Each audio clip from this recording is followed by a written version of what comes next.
अस्सलाम वालेकुम व्यूअर्स, मैं हूं सरफराज तैमूर एंड वेलकम करता हूं आपको इन्फॉर्मेशन ऑफ ज़िंदाबाद चैनल पर।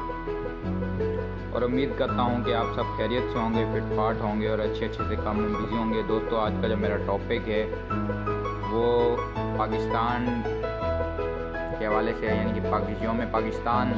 आज आपको पता है कि 23 मार्च यौम पाकिस्तान है।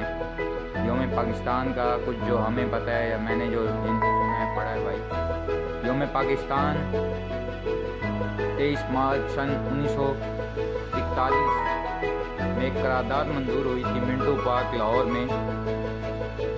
तो वहाँ पर एक करारदाद मंजूर हुई थी जो कि कायद आज़म ने पेश की थी। तो उस हवाले से बनाया जाता है। वो करारदाद के बाद पाकिस्तान माज़ वजूद में आया, तो इसलिए एक अहमियत का हामिल है। आप सबको पाकिस्तान की खुशियों में मुबारकबाद कहता हूँ। पाकिस्तान जिंदाबाद, पाकिस्तान पाइंदाबाद।